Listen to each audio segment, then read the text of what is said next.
Hi, welcome to the Silver Spleen. My name is Greg Powell, and this is my review of Kidnap. A young woman's brother is kidnapped. She listens to the police and lets them handle the ransom payment.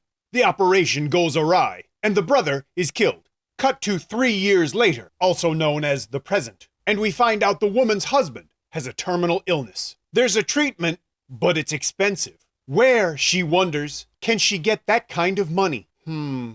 So she decides to kidnap a rich man's son, plans it, and does it, all in about 48 hours. So at least it's well thought out. Now, you might say, oh, aren't you ruining the movie?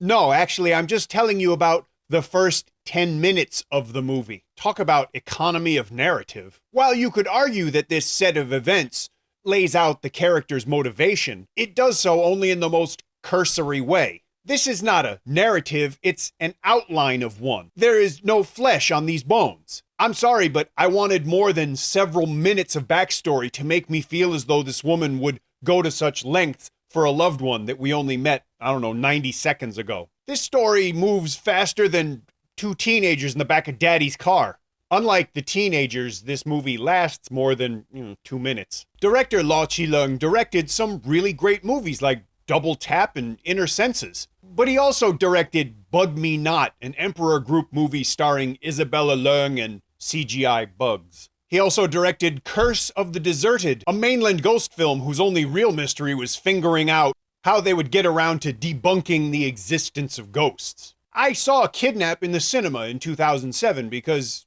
well, to be honest, I find Rene very easy to look at. But after Speed Angels, believe me, I got over it. That movie was so bad that by the end of it, I was literally hitting myself in the face like this to take the pain away, and it didn't work. Speaking of not working, by the halfway mark of this movie, it seems like the vast preponderance of direction that Rene Liu got was make the face from Ringu.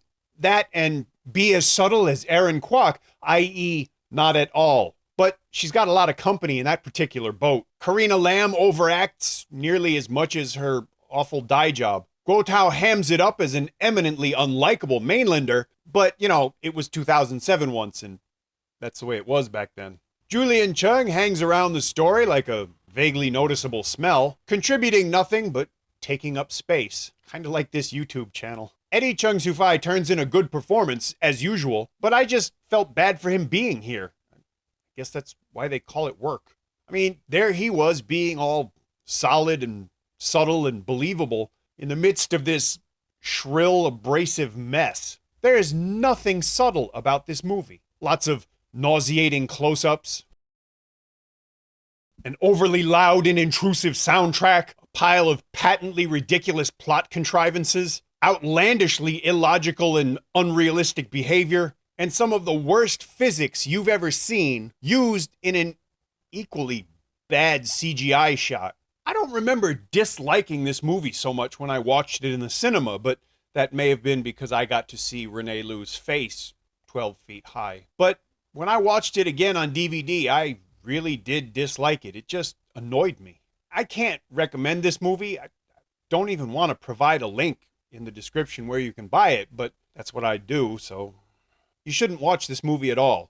You certainly shouldn't watch it illegally, but the easiest way around that is just, trust me, don't watch this movie. There's no need to. You're not going to miss anything except a bunch of bad stuff that you're going to be better off not having seen. Believe me, because I've seen it twice.